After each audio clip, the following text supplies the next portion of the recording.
ప్రముఖ స్థాయిలో పెట్టిన మహనీయులు శ్రీ నందమూరి తారక రామారావు గారు అయితే తర్వాత చంద్రబాబు నాయుడు గారు ముఖ్యమంత్రిగా బీసీఎల్ని ఒక అగ్రస్థానంలో నిలబెట్టిన ఘనత కూడా ముఖ్యమంత్రి చంద్రబాబు నాయుడు గారు. ఈ మాట ఎందులో ఉంటున్నారంటే 2014-19 మధ్యకాలంలో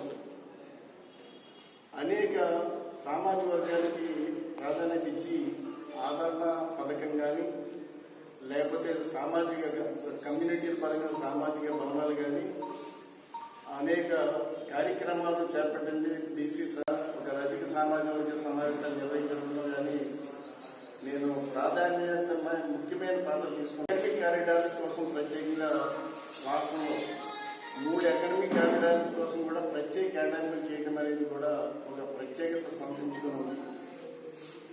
వారికి కొంత సేవ చేయాలన్న సదుద్దేశంతో తెలుగుదేశం పార్టీలో రజకులకు మేలు జరుగుతుందని నమ్మి చంద్రబాబు నాయుడు గారి నాయకత్వంలో తెలుగుదేశం పార్టీలోకి రావడం జరిగింది. తదుపరి శాసనమండలి సభ్యులుగా తెలుగుదేశం పార్టీ రాష్ట్ర ప్రధాన కార్యదర్శిగా రజక జాతిలో చైతన్యం కోసం కానీ రజక యువతకి రాజకీయ అవకాశాలు కల్పించడంలో కానీ చాలా ముందుండి మమ్మల్ని అందరూ నడిపిస్తూ ఉన్నారు.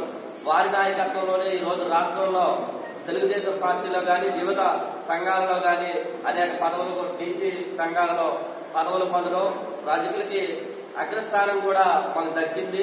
మరి వారి నాయకత్వంలో పనిచేయడం మా అందరికీ సంతోషంగా భావిస్తూ ఈ సభకి ఉద్దేశించి ఈ జిల్లా నుంచి మరి విజయవంతం చేసి రాబోయే రోజుల్లో రజకులు స్థితిగతులపై ఆర్థికంగా రాజకీయంగా బలపడడానికి మనకున్న అవకాశాలు అయితే ప్రభుత్వాలను మనం ఏ విధంగా ఉపయోగించుకోవాలనే అంశం గురించి రజకులు చైతన్యపరచడం ముఖ్య ఉద్దేశం.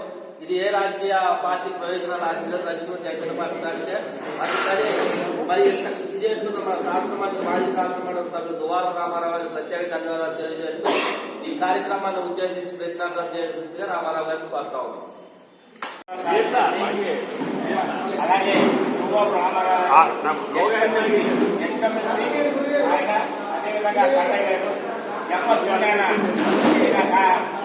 అదేవిధంగా కన్నయ్య గారు జిల్లా పార్టీ అలాగే అబ్బాయి జిల్లా కార్యదర్శి అలాగే మీరందరికీ తెలుసు నేను జిల్లా పార్టీ కార్యాలయ కార్యదర్శి ఉపాధ్యక్షుడు. దయచేసి రవి గారు అడ్రస్ చేస్తారు. రామారావు ఎమ్మెల్సీ గారు ఎక్సలెన్స్